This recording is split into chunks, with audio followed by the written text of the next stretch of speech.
반갑습니다. 반갑습니다. 또 반가워. 네, 왜 금방 시간 여행을 한 것 같은 네. 그런 네. 다음 시간입니다. 방금 32강을 끝난 것 같은데 33강 시작하겠습니다. 시간 네. 부족하니까 바로 시작하겠습니다. 네. 저번 시간에 이거 하려다가 시간 부족했어요. 아 그러네요.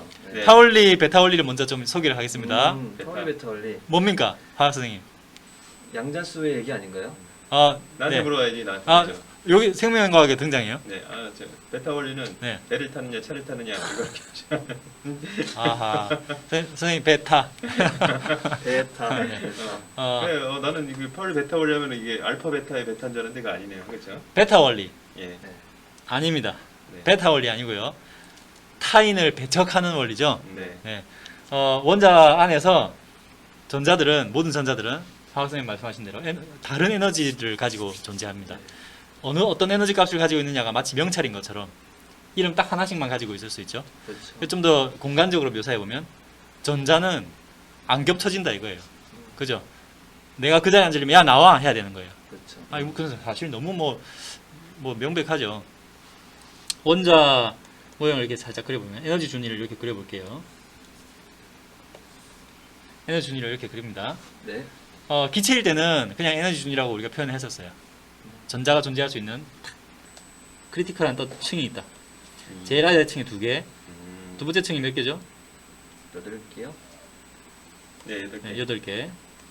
뭐 이렇게 될 텐데 이렇게 2개, 8개로 딱 나뉘어졌던 이유는 딱 제한이 있었던 이유는 더 이상 담을 공간이 없었다. 에너지적인 공간이 없었다. 뭐 자리가 부족한다는 게 아니라 에너지 값을 가질 수 있는 값이 더 이상 없어서 다음 빈 방으로 넘겨야 됐다는 거죠. 이렇게 이제 더 이상은 방이 없습니다. 이게 파울리 베타올리의 기본적인 원리인 것 같아요. 이제 고체가 되게 되면 곤란한 점이 생겨요. 뭐냐면 얘들이 가까워지는 거예요. 너무 가까워지니까 막. 가까워지는 거예요. 물론 전자를 속박하고 있기 때문에 뭐 예를 들면 부도체들은 다 전자를 속박하고 있잖아요. 속박하고 있기 때문에 전자를 뭐 보통 가지고 있겠지만 네. 전자가 넘어갈 가능성이 0이 아니에요. 이게 문제입니다. 넘어갈 가능성이 0이 아니라는 게 문제예요. 그러면 뭐 물론 1000만 년 뒤가 될지 모르겠지만 어쨌든 올 가능성이 있기 때문에 여기는 준비를 해야 돼요. 손님이 오면 어떡하지? 방이 없는데? 그래서 어떻게 하냐면 에너지 준위가 미세하게 2가지로 갈라집니다. 뭐 에너지 준위가 뭐 그냥 뭐 무제한 뭐 만들고 싶으면 만들 수 있는 거예요. 뭐 그런 건 아니죠. 이 원자들이 2개가 됨으로써 비로소 생길 수 있는 거죠. 혼자 있으면서 에너지 준위를 막 마음대로 만들 수 있었던 건 아니에요. 원자 핵이 2개가 됐기 때문에 비로소 약간의 그 차이를 가진 에너지 준위를 하나 더 가질 수 있게 되는 거예요. 미세하게 2갈래로 갈라지는 거예요. 그래서 사랑방이 생기는 겁니다. 전자들이 건너왔을 때 방 2배가 됐어요. 살짝 아래층 쓰세요 하면 되는 거죠. 그러면 원자가 3개가 되면 어떻게 될까요? 3배로 겹칠 수 있게 되는 거죠. 3배로 전자를 받을 가능성이 생기는 거죠. 물론 그럴까? 뭐 바로 그렇게 되는 건 아니겠지만 확률이 생긴다는 거죠. 근데 이게 미세하게 3갈래로 갈라집니다. 근데 고체는 우리가 알고 있는 고체는 원자 수가 몇 개 정도가 될까요? 뭐 거의 뭐 네. 네. 거의 뭐 엄청 많겠죠. 10에 뭐 몰 단위로 몇십 승 뭐 네. 이렇게 되잖아요. 네. 그러니까 이게 그런 물질이 고체가 한 물질을 이루고 있으면 이 에너지 준위가 엄청난 개수의 조각으로 미세하게 쪼개집니다. 엄마선 파이 아세요? 네. 엄마선 파이처럼 엄청나게 많은 겹들이 쌓여가지고 어떤 두께를 이루고 있다는 거죠. 이거 방을 이제 칸막이를 해갖고 나눠놨는데 네. 그거를 막 계속해서 방을 계속 칸막이를 하다 보면 결국 그 방은 그냥 칸막이가 되는 거죠. 거대한 칸막이 방이 되는 거죠. 네. 그런 것처럼 이 에너지 준이 아주 실 같았던 얇은 이 층이 두꺼운 두께를 가진 층이 되는 거예요. 이걸 뭐라고 하냐면 띠라고 합니다. 띠들이 되는 거예요. 띠들이 되는 겁니다. 물론 이 사이는 띠 틈이라고 했었죠. 뭐 띠 간격이라고도 하고요. 이 띠 간격에는 물론 여전히 들어올 수 없어요. 띠 간격은 존재하지만 이 에너지 준위 자체는 두꺼워져서 어떤 띠를 이루게 된다. 고체에서는 네, 그렇죠. 네. 이렇게 된다. 네. 이렇게 되면서 어떤 일이 생기냐면 전자들이 원래 아래 위로 움직이기 힘들었잖아요. 네. 전자가 아래 위로 움직이려면 뭐 들떠야 되고 했었잖아요. 네. 근데 이 띠 안에서 이 요동을 칠 수 있게 돼요. 위아래로 왔다 갔다 할 수 있고 움직일 수 있게 되죠. 물론 에너지가 좀 필요하죠. 그러면서 전자들이 원래는 앞으로 가려면 네가 비켜야 되고 막 그랬지만 이제 공간이 좀 생기니까 어떤 의미로 보면 복도가 생기는 거죠. 복도가 생기니까 약간 뭐 자유롭게 드나들 수 있는 여유가 생기는 거예요. 이 뭐야 왜 이래? 네 그러면서 어떤 일이 생기냐면 시뮬레이션 하나 볼게요. 네. 자, 기체 상태입니다. 에너지 준위가 이렇게 각각 있었죠. 네. 연결이 되게 되면 어, 두 개가 연결되면 두 겹으로 겹치게 되고 세 개가 연결되면 세 겹으로 겹치게 되고 이게 서로 슉! 에너지가 겹쳐지는구나 저렇게. 그렇죠. 준위가 제일 안쪽은 전자가 넘어올 가능성이 너무 낮아요. 가까워져도 한계가 있기 때문에 제일 안쪽 공간은 이제 전자가 침투하기 어려워요. 그래서 주로 바깥쪽에 있는 에너지 준위들이 이런 여러 가지 겹을 이루게 되면서 원자 개수가 늘어날 때마다 늘어나면서 개수가 나중에는 아주 빽빽한 색칠된 띠가 되는 거죠. 이걸 이제 금속, 예를 들면 뭐 금속 에너지 밴드라고 할 수 있는데 왜 금속 얘기를 하냐?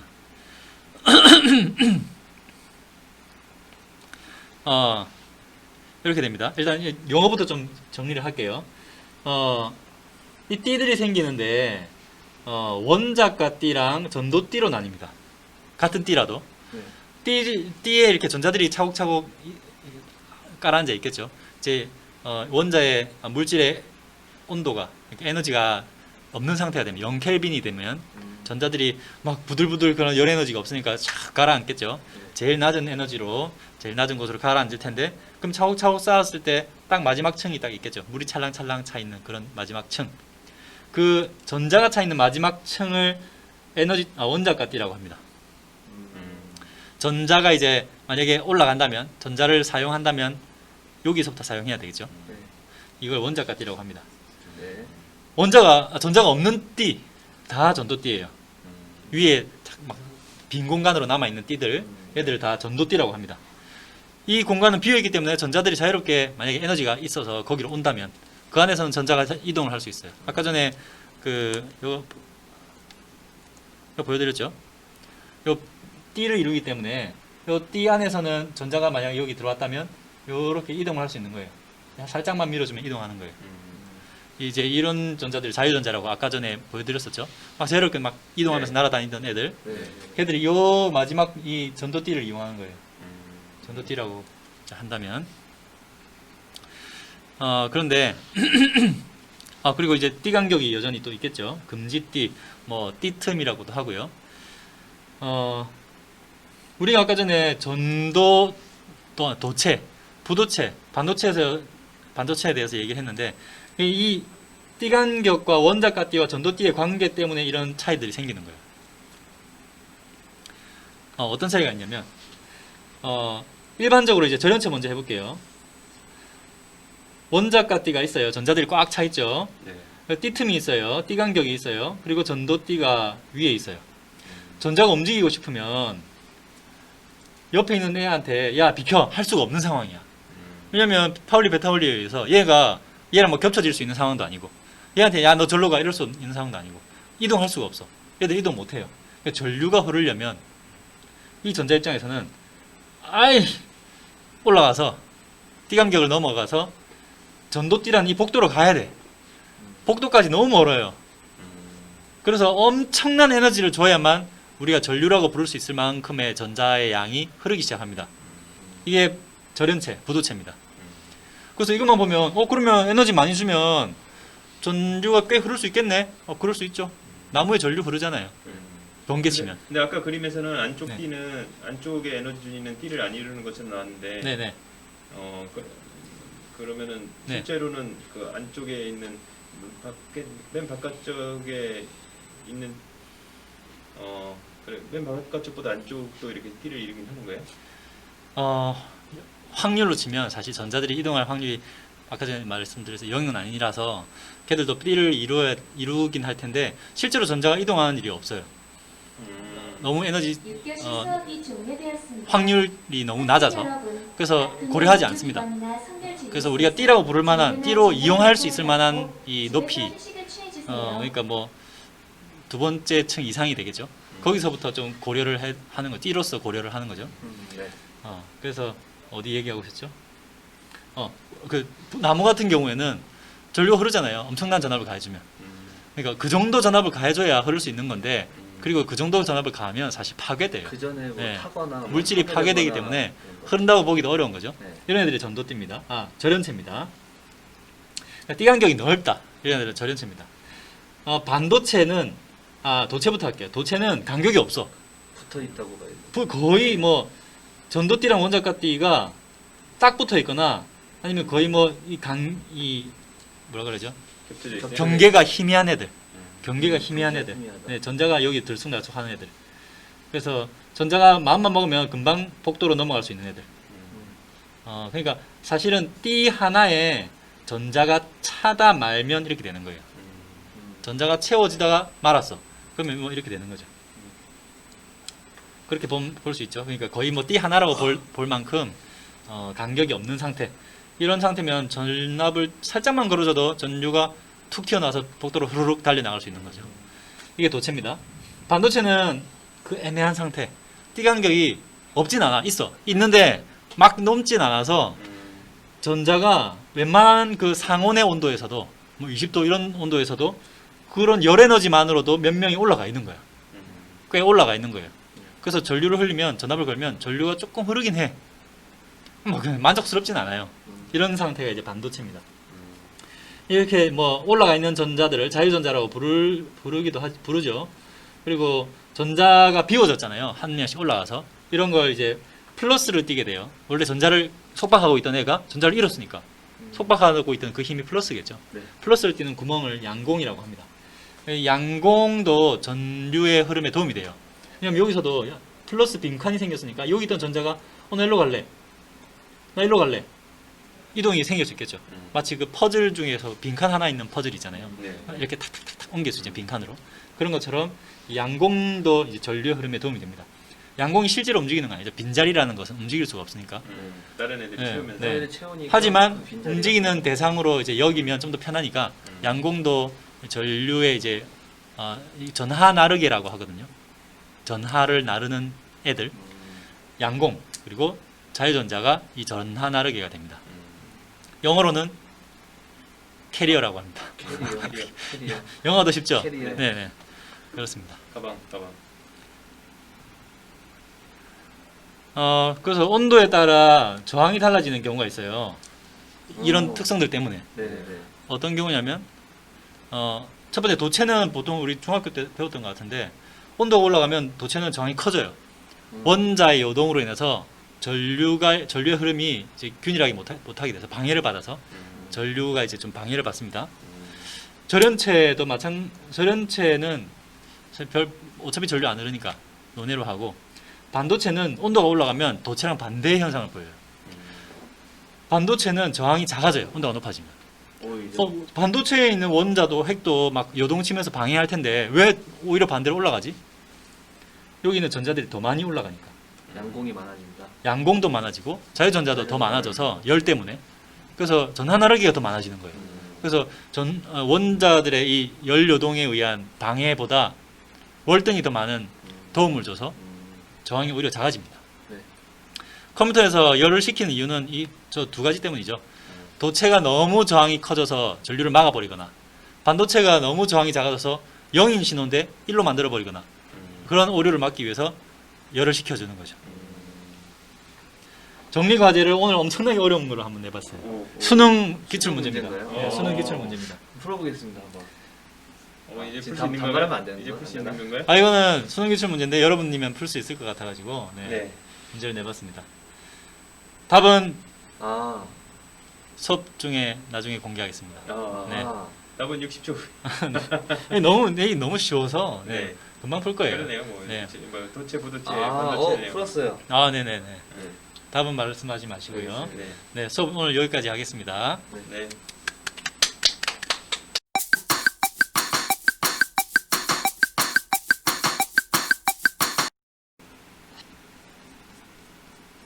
이쪽으로 가서.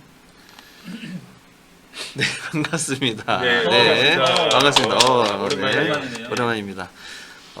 자, 저번 시간에 우리가 실험했었죠? 네. 실험해서 이제 그랬었지. 네, 기억나시나요? 아, 네. 네. 네. 전기분해. 전기분해해서 물을 전기분해해서 이 고무결합에 뭔가 전자가 관여하고 있네라는 걸 좀 증명해봤고요.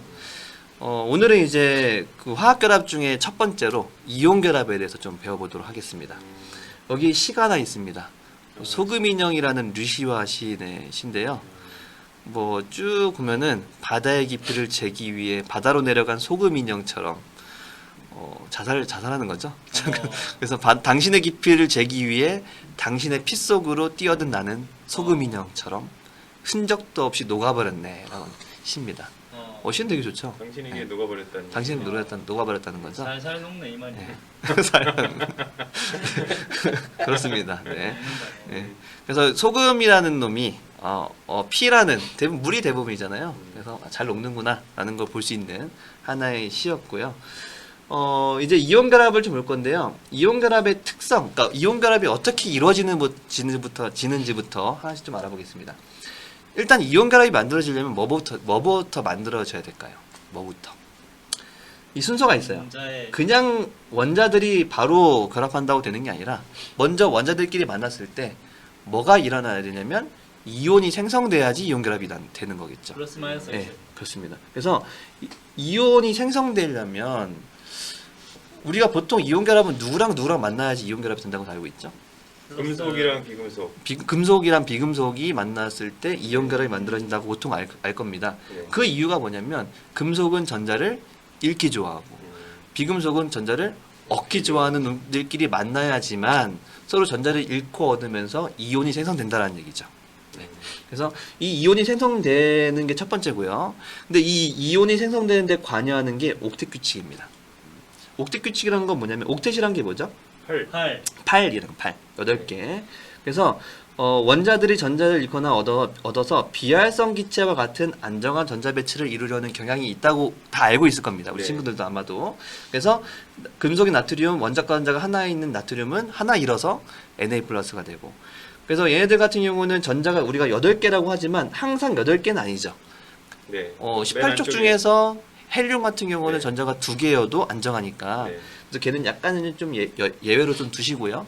대부분의 다른 애들은 다 원자과 전자가 8개일 때 안정한 애들이 맞습니다. 그래서 이 오텍 규칙을 만족하면서 일단 이온이 만들어진다라는 게 첫 번째고, 그 다음에 이온이 만들어진 다음에 그들끼리 양이온과 음이온이 됐으니까 이제 둘이서 끌리겠죠. 바로 뭐로? 전기적 인력으로 끌릴 거고요. 그들끼리 끌리면서 이온 결합 물질이 생성되는 거겠죠. 이게 바로 이제 이온 결합이 만들어지는 그 과정이고요. 별거 아니네라고 생각할 수 있을 텐데, 문제는 이 그래프를 조금 이해해야 되는 게 문제입니다. 이게 만날 때 전기적 인력에 의한 에너지의 변화거든요. 좀 뭔가 좀 어렵죠? 이게 뭐냐면, 이거 잘 보셔야 됩니다. 여기서 조금 슬슬 떨어져 나가는 아이들이 있어요. 자, 보니까 왼쪽 세로축이 에너지예요. 에너지입니다. 자, 양 이온, 이온이 멀리 있으면, 아주 멀리 있으면 서로 영향을 거의 못 받겠죠. 네, 서로. 그래서 에너지는 0이에요. 멀리 있으면. 이게 이제 서로의 거리인 R입니다. 근데 둘 사이에 점점 가까워지면 플러스 마이너스끼리의 이 인력이 점점 생기겠죠. 그러면서 이들의 인력에 의해서 인력이 있다는 것은 이들 사이에 에너지적으로 안정해진다는 거거든요. 그래서 안정해지는 그래프가 바로 이 빨간색 그래프입니다. 떨어지는 그래프. 이게 바로 뭐냐면 인력에 따른 에너지가 안정해지고 있구나라는 걸 보여주는 그래프예요. 가까이 갈수록 점점 더 안정해지는. 더 안정해지는 거죠. 왜냐면 그만큼 인력이 세질 거니까. 그럼 이것만 있으면 되겠네라고 이것만 있으면요. 결국은 둘 사이가 거리가 0일 때 제일 안정하겠죠. 부딪혀야 됩니다. 그러면은 그때 결합이 일어나겠지라고 생각하겠지만 그때 일어나지 않잖아요. 그 이유가 바로 뭐냐면 반발력도 있다는 얘기죠. 이 반발력은요. 서로 가까이 가도 크게 크진 않습니다. 적당해요. 왜냐면은 인력이 더 영향을 많이 주고 반발력은 그렇게 영향이 별로 없거든요. 뭐에 의한 반발력이에요? 이거는 이들 구성하는 입자가 이제 양성자? 양성자랑 그다음 주변에 전자 구름 있잖아요. 예. 이들 사이에 반발력은 그래도 좀 있긴 하겠죠. 예, 그런 반발력이라고 보면 되겠습니다. 근데 생각해 보면은 가까워질수록 조금씩 커지다가 그러니까 인력으로 낮아지는 것보다 반발력에 의해서 커지는 건 되게 적어요. 그러니까 둘을 더하면 안정해집니다. 안정해지다가 어느 순간 반발력이 무지막지하게 커지는 부분이 있죠. 이 부분이 좀 주목할 부분인데요. 아니 이 부분도 그러면 정전기적 인력이라면 이 정도로 커지는 건 좀 말이 안 되지 않나? 라는 생각이 좀 들죠. 너무 갑자기 커져. 너무 갑자기 커지니까 이게 바로 뭐냐면 바로 이건 또 물리학을 안 듣는 베타 원리. 학생도 있으니까 파울리 베타 베타 원리 같은 베타 원리. 그러니까 내 공간 침범하지 마라는 그런 반발력입니다. 원자들끼리 내 공간 오지 마라는 반대를 발수 약간 반발력이라고 하기도 하는데 그 공간을 침범하기 때문에 그 반발력이 엄청나게 커지는 거죠. 그러니까 입자 전체적으로는 이게 양이온음이라서 이렇게 서로 끌리는데 또 그렇죠. 주변의 전자들은 다 주변에 있는 전자 그룹을 이루는 전자들은 다 둘 다 음전하니까 또 반발력도 예. 좀 있을 것이고 또 거기다가 베타 원리에 의해서 같은 자리 차지하면 안 되니까. 네. 그렇지만 그래도 그 전까지는 어느 정도까지는 그래도 인력이 훨씬 영향을 많이 주는데 얘들 너무 가까워져 버리면 우리가 억지로 좁은 공간 안에 원자 두 개를 집어넣는다고 생각하시면 돼요. 그럼 말이 안 되겠죠. 막 엄청난 반발력이 일어나겠죠. 그걸로 인해서 무지막지한 반발력으로 인해서 어느 순간이 되면 엄청나게 갑자기 둘의 에너지 합이 엄청 커집니다. 그래서 이 둘 에너지 합이 가장 낮은 바로 이곳이 바로 이온 결합이 이루어지는 곳이다라고 아시면 되겠습니다. 그래서 여기에 이제 이 거리를 우리는 이온 반지름이라고 해요. 이온 결합 반지름이라고 하고요. 뭐 여기에는 거기서 이 에너지를 그 이온 결합 에너지라고 그 정도 합니다. 거리를 이렇게 대부분 유지하겠네요. 네. 근데 그 거리가 적당히 어느 정도냐면 딱 이 정도예요. 그러니까 둘 사이 이온 반지름이라는 거 우리가 배웠잖아요. 네. 그 이온 반지름끼리 거의 맞닿았을 때가 보통 이루어지는 거리이긴 합니다. 대부분이 그래요. 물론 조금 차이는 있지만. 조사해 보면. 네, 조사해 보면. 그래서 이렇게 우리가 볼 수 있고요. 여기서 한 가지 좀 우리 친구들이 오해하는 게, 자 그러면 인력과 반발력이 동일한 부분은 어딜까요? 한번 잘 생각해 보세요. 인력과 반발력이 동일한 부분. 이 그래프를 한번 보세요. 이거 그래프를 보세요. 왜 안 지워지냐? 인력과 반발력이 동일한 부분은 어딜까요? 다네요, 다 0. 보통 그렇습니다. 보통 여기라고 얘기를 해요. 네. 아닙니다. 왜냐하면 이 달하는 부분은 에너지가 똑같은 부분이에요. 음, 근데 에너지가 각각의 힘에 따라서 똑같은 비율로 커지는 게 아니거든요. 그렇죠. 그래서 힘이 똑같은 부분은요, 이들 사이에 힘이 평형을 이루는 곳, 움직이지 않는 곳이겠죠. 즉 결합을 안정하게 이뤄서 움직이지 않는 곳인 나 부분이 힘이 똑같은 곳이고요. 뭉쳐 있을 수. 에너지가 똑같은 부분이 다인 거죠. 음. 네, 이 차이점을 좀 우리 친구들이 많이 헷갈려 하더라고요. 그래서 이걸 좀 여러분들 기억하시고 하면 되겠습니다. 과학에서 그런 문제도 나와요. 예, 그런 얘기도 가끔 합니다. 네. 그래서 넘어가도록 하겠습니다. 이 정도로 하고 여기 넘어하면 또 애들이 어려워하더라고요. 자 이제 빨리 이제 시간이 얼마 안 지났네요. 난 되게 많이 지난 줄 알고 많이 해주세요. 아니군요. 네. 네. 자 이제는 이온 결합이 이렇게 이루어지는 건 알았으니까 이제 이온 결합 물질들이 어떠한 성질을 이루고 있는지를 알면은 이제 끝납니다. 되게 쉬워요. 왜냐 우리 주변에 있는 이온 결합 물질 뭘 생각하면 되냐면 소금을 생각하시면 되겠습니다. 네. 첫 번째로 비교적 단단하죠? 되게 단단합니다. 상온에서 대부분 고체 상태예요. 이 말은 무슨 말이냐면 이들의 힘이 생각보다 꽤 크다. 강하다라는 거죠. 그러니까 웬만하면 잘 안 녹고 웬만한 온도에서도 안 녹고 고체로 존재하는 거겠죠. 그래서 얘들의 힘이 되게 세구나. 이온 결합색이 꽤 큽니다. 상당히 큰 편이고요. 근데 문제는 뭐냐면 이상하게도 얘네들 같은 경우는 외부에서 힘을 가하면 잘 부스러져요. 그럼 얘네들 힘 약한 거 아니야? 라고 생각할 수 있을 텐데요. 이런 거죠. 우리 이게 지금 양이온과 음이온이 차곡차곡 쌓여 있는 게 이제 우리 이온 결합 물질이라고 할 수 있는데 이게 되게 차곡차곡 잘 쌓여 있죠. 근데 조금을 억지로 이렇게 그 수평하게 이렇게 위아래로 쫙 떼내려면 무지막게 힘들어요.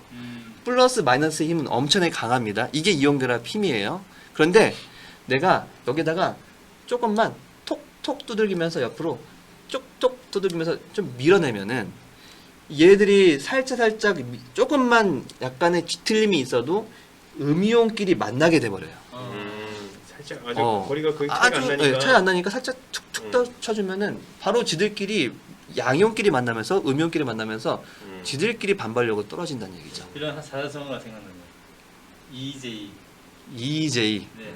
그들의 힘으로 네. 그렇죠. 스스로 맞습니다. 무너지게 만드는. 스스로 무너지게 만드는 아주 좋은 비유입니다.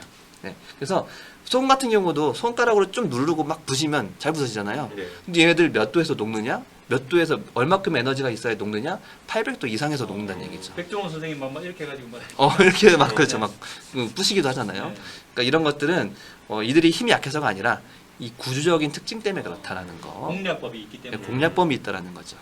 알아주시면 되겠습니다. 플러스 마이너스여서 땡기는 인력이 센 만큼 또 반발력도 그만큼 세니까 그렇습니다. 살짝만 어그러져도 사랑하는 만큼 배신감도 큰 그런 거겠죠. 그러면은 나름 비유가 되는 것 같습니다.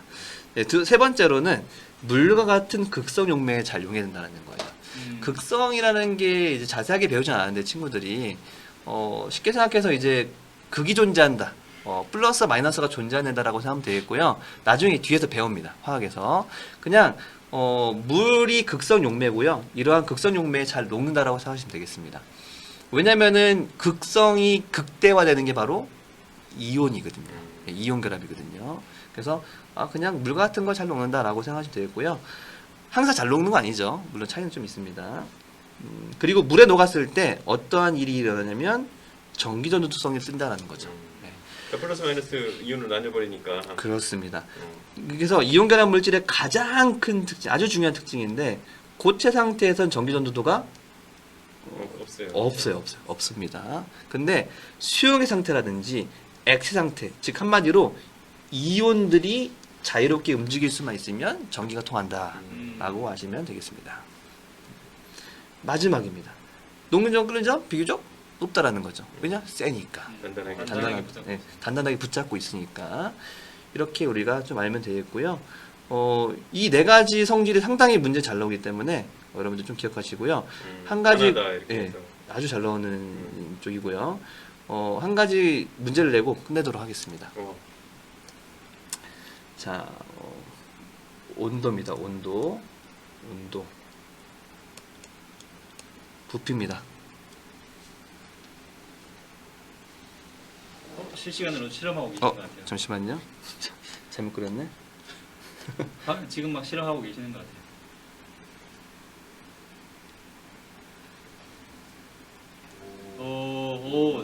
자, 이거는 무슨 결합 물질일까요? 이온 결합이요. 이온 결합 배웠으니까 이온 결합이죠. 자, 쌤이 내가 잘못했네요. 너무 이제 야매로 푸시는 것 같은데. 미안합니다. 부피가 갑자기 전기전도. 부피가 아닌데 제가 잘못 적었어요. 다른 쪽 전기전도소입니다. 세로 축이. 갑자기 슉 올라가는. 네. 이게 녹으면 고체일 땐 안 통하다가 액체일 때 잘 통하니까 저게 녹는 점이에요. 저게 녹는 순간 올라가는 데가. 요거 녹는 순간 전기전도도 갑자기 그렇죠. 녹는 순간 이온이 있다는 거예요. 그러니까 뭔가 온도를 가하면 상태가 변하는데 보통 물질 같은 경우 네. 갑자기 이렇게 전기전도가 바뀐다라는 것은 갑자기 뭔가 성질이 바뀌었다는 건데 그런 것 중에 하나가 바로 이온 결합 물질이다라는 거죠.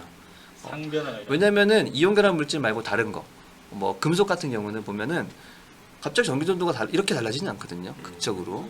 예. 금속 같은 경우는 액체 같은 경우에도 전기 통하고 고체인 경우에도 통하니까. 그래서 이런 식의 뭔가 극적인 전기전도도가 변화하는 거 그게 바로 이온 결합 물질이다. 고체에선 없고 액체에선 있다라는 거죠. 여기까지 하겠습니다. 네. 말씀 되게 크로마키에서 선생님 점점 사라지고 계시는 것 같아요. 아니 사라지겠습니다. 시스템 속으로 그런가요? 흡수되고 계십니다 지금. 안녕히 계세요, 여러분. 전 이 세상의 모든 굴레와 속박을 벗어던지고 제 행복을 찾아 떠납니다. 여러분도 행복하세요. 녹고 있습니다. 네. 이온 결합 물질은. 이온 결합이 800도가 되었습니다. 네. 저번에는 합금 인간이라고 하지 않으셨나요? 그런가요? 네. 수고하셨고요. 다음 시간에 뵙도록 하겠습니다. 네. 네. 감사합니다.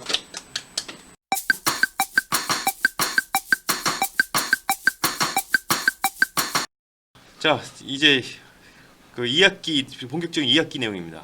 고등학교 내용입니다. 이제 유전자와 유전체 대해서 시작인데 들어갔습니다. 뭔가 시작이군요. 예. 지치는 느낌. 수업을 한참 예. 듣고 있는 그런 느낌인데. 네. 자, 유전학의 발전에 대해서 좀 알아볼게요. 멘델 이후의 유전학의 발전. 자, 1865년에 멘델 법칙이 그 논문이 나왔는데 안 알려졌다가 1900년에 알려졌다고 했죠. 그렇죠. 막 세 과학자가 더프리스, 코렌스, 체레머크가 특히 더프리스와 코렌스가 싸우다가 이게 멘델 법칙인 게 밝혀져 갖고 예, 멘델 법칙이 재발견입니다. 자, 그러다가 멘델은 그냥 유전자라고 얘기를 했고 유전자가 어딘지는 아무도 몰랐는데 이 보벨이랑 서턴이라고 하는 이 두 과학자가 염색체에 있을 것이다. 이 두 사람이 이제 보벨이는 성게를 연구하다가 서턴은 메뚜기를 연구하다가 이게 유전자 그 염색체라는 거에 주목을 하게 됐거든요. 그래서 이 세포 분열할 때 염색체를 정확히 나눠 가지고 또 생세포로 들어갈 때 똑같은 상동 염색체가 있고 상동체 나눠지고 이런 것들을 보고 염색체 유전자가 있지 않을까 이런 그 의심을 하게 됩니다.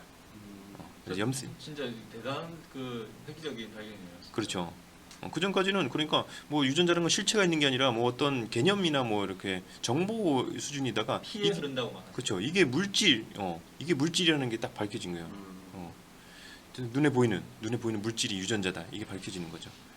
자, 그건데 이제 설로만 좀 왜냐면 이제 아주 결정적인 증거를 못 찾았거든요. 이 두 사람이. 그러다가 이제 여기 사진 나오는 분인데 토마스 헌트 모건이라고 하는 분입니다.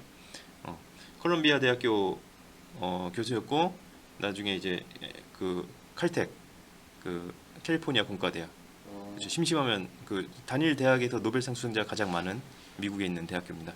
그 나중에 노벨상 받을 때는 이분이 또 그 칼텍에 계셨어요.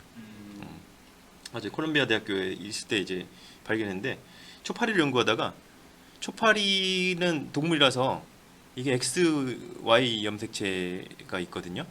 성염색체가 있거든요. 이게 XY 염색체가 다르잖아요. 그렇죠.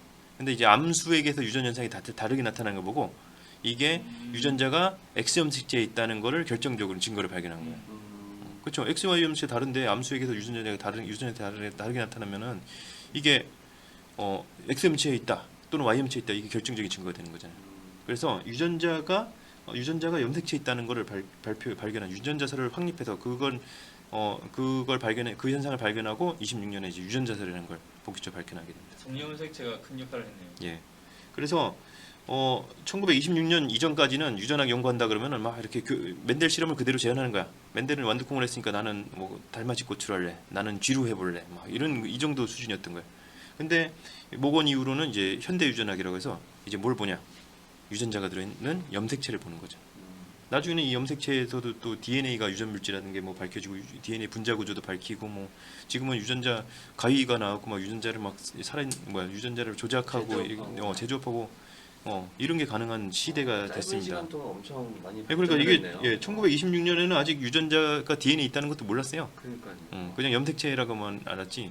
근데 그게 지금은 DNA 편집하는 기술 100년 지났는데 그렇죠.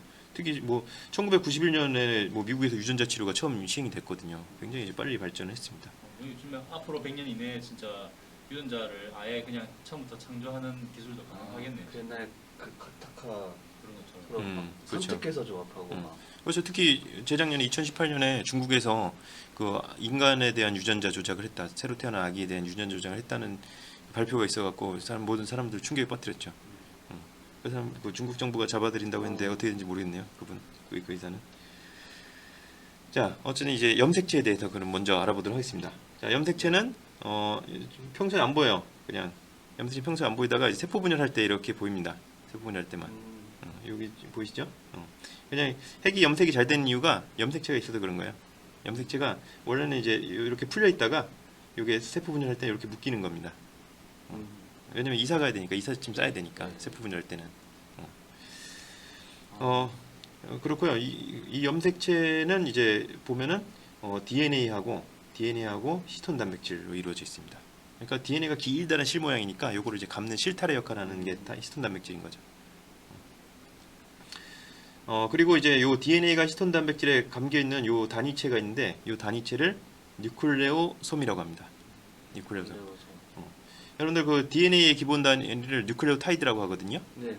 그래서 뉴클레오는 이제 핵이란 뜻이고 이 솜은 이 염색체를 영어로 크로모좀이라 그래요. 크로모솜. 솜. 그렇죠. 그럼 뭐 좀이라고 영어식으로는 좀이라고 읽는데 어쨌든 여기 솜이잖아요, 솜. 그래서 요 뉴클레오 핵에 있는 이제 뭐 아주 기본 단위다, 염색체의 기본 단위다 해서 염색체의 기본 단위는 요 뉴클레오 솜입니다. 염색체의 기본 단위. 요거 요 용어 좀 중요하겠죠? 새로 나온 단어니까요. 시험에 나올 것 같아요. 시험에 나올 것 같은데. 예, 염색체. 그렇죠? 기본 또 이게 뉴클레오타이드랑 헷갈려 갖고 그럴 수 있겠네요. 염색체 기본 단위 뉴클레오타이드다 뭐 이런 식으로 음. 아니면은 뭐 DNA 기본 단위가 뉴클레오솜이다 뭐 이런 식으로 이거 시험 예. 문제 각이네.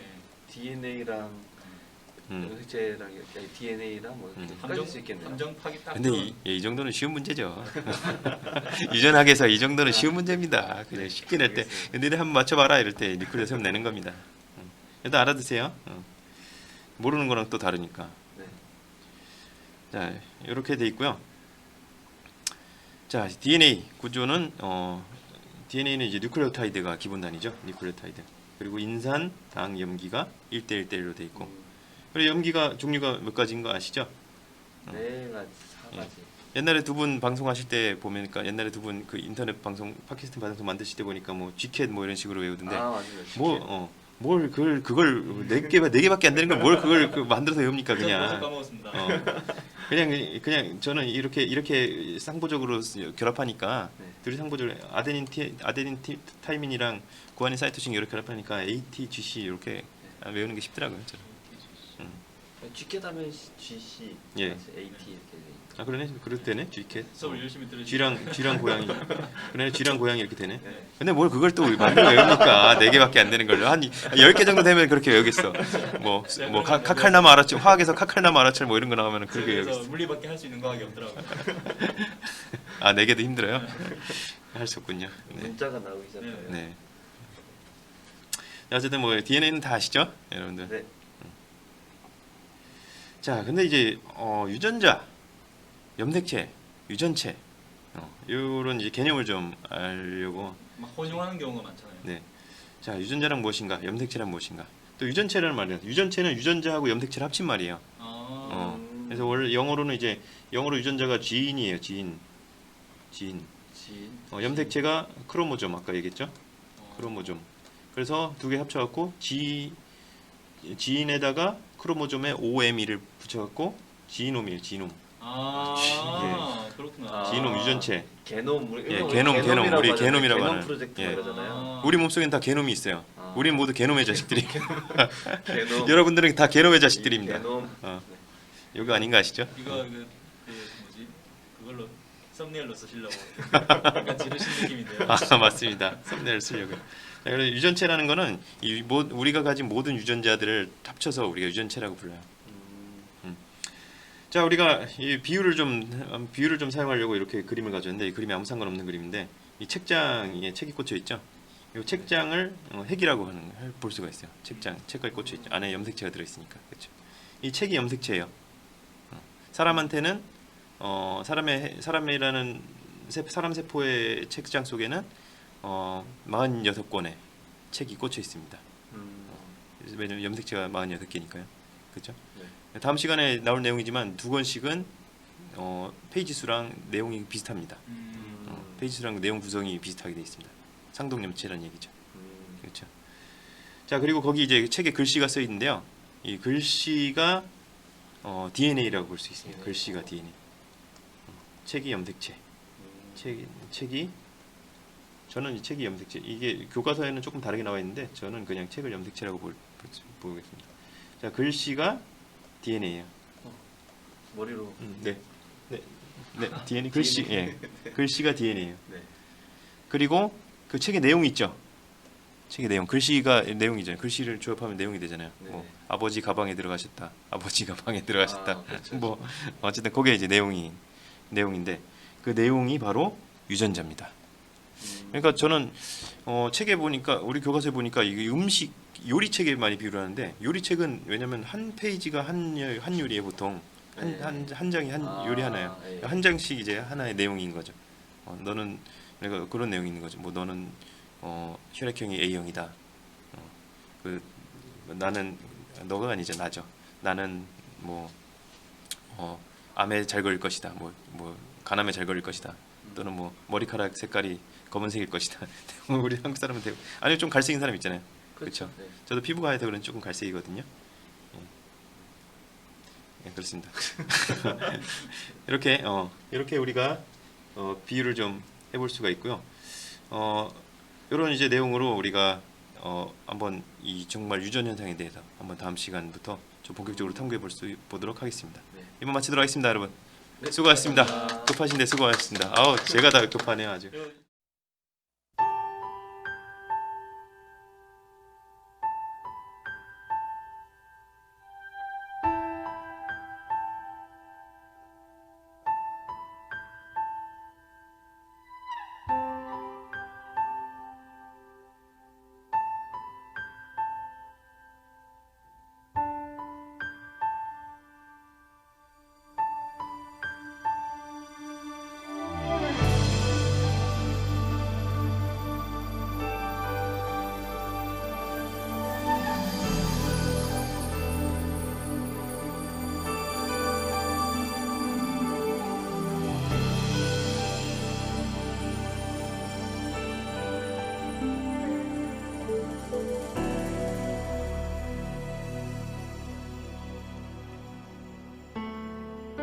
바다의 깊이를 재기 위해 바다로 내려간 소금 인형처럼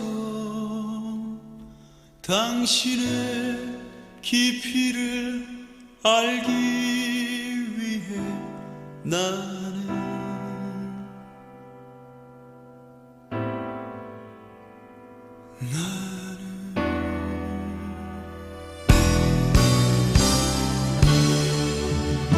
당신의 피 속으로 뛰어든 나는 소금 인형처럼 소금 인형처럼 흔적도 없이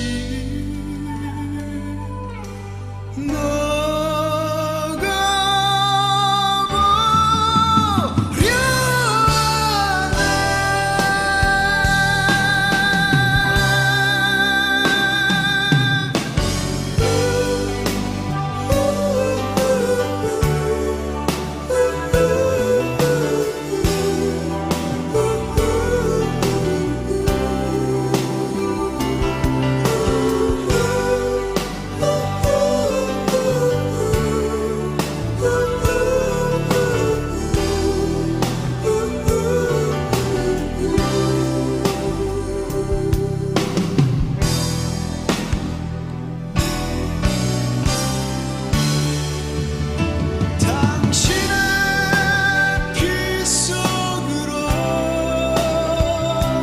뛰어든 나는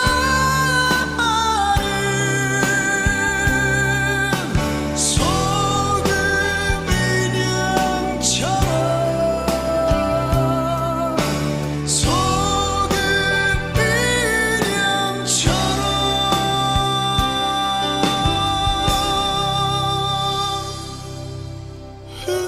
흔적도 없이 너